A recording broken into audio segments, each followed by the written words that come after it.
Probably one of the more important books I've read in the last several years would be Tragedy and Hope by Carol Quigley. Oops, all that. Uh, Pretty beefy book, 1,200 some pages. What makes this book interesting is one, uh, more people that you would kind of call an elite or a member of the establishment will recommend this book as a primer for a serious student of history. Not talking for the general plebes to read, but if you're going to make the extra step, if you're in college getting a liberal arts degree and you're going to be playing with the big boys, this is the book they say you should be reading. The back of this one actually has a little blurb with Bill Clinton on it, and Carol Quigley happened to have been Clinton's professor when Clinton was going through school. What makes this book interesting is it is a history of the Western world from 1914 to probably about the 90s. And the gist of it is it's entirely a history of the establishment of various countries. So uh, it's obviously, since I believe that most history revolves around establishments, this has been a very influential book for me. This idea of establishments, I picked that up from other sources before getting onto this particular book. Uh, but it's one of those things where he is used heavily as a reference by a lot of other historians who kind of cater to that same crowd. And so when you read history from an establishment point of view, he basically walks you through explaining various historical events and the things that drove them. So a lot of our understandings of the history we were generally taught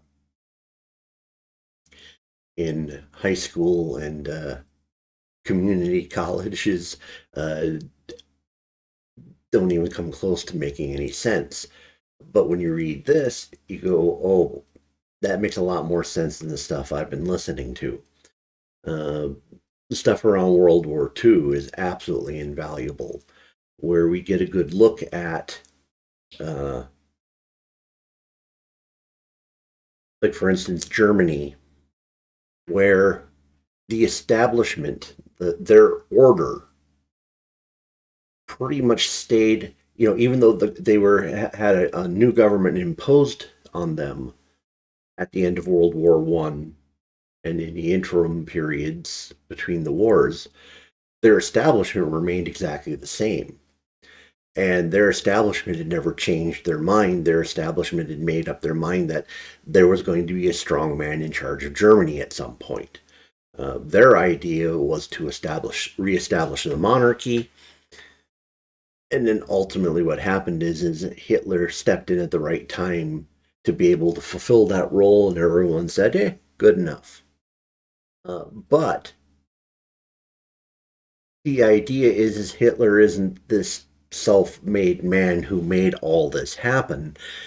He just happened to step into the breach at the right moment. The establishment was ready for somebody like him. If he'd waited a little bit longer, I think it was Prince Max would have probably ended up being in charge of Germany. History would have gone a completely different direction. Also interesting on World War II is when we end up seeing the British view of things. It's from their establishment. Whereas history, as we're taught the history of appeasement, where Britain just screwed up royally and thought, well, gee, we're just swell people. We don't do bad things to anyone else on the other all over the planet. We're not remotely Machiavellian at all, and we just feel really bad for how the Germans were treated. Okay, that doesn't make any sense. But if you look at it from the perception that they're looking at their balance of power scenarios, and they go, huh, France isn't going to be able to defend Europe against Russia, and Russia, it can't be subverted. Something else needs to be put in its place.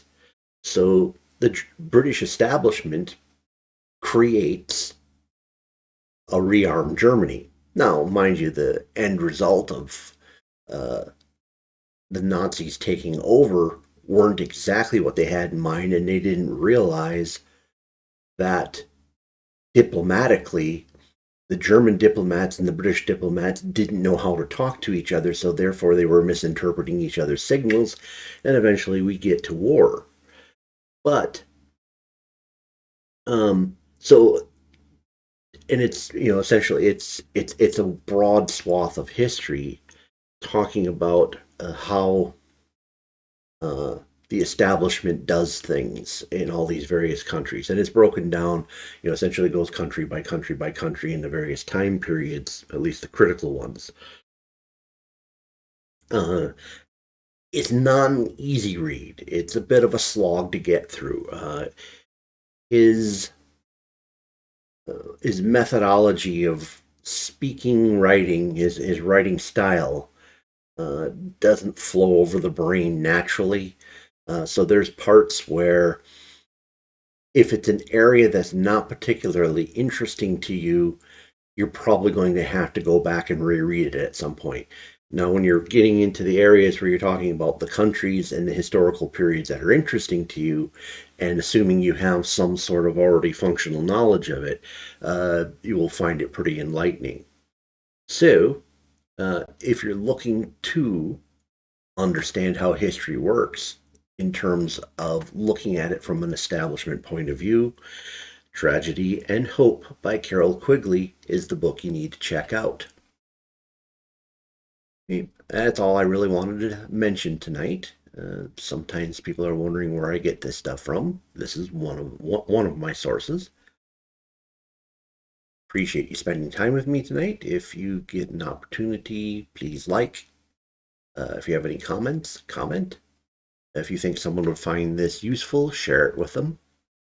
And of course, subscribe if you want to keep up with the content I'm putting out. All right, hope to see you soon in a future video.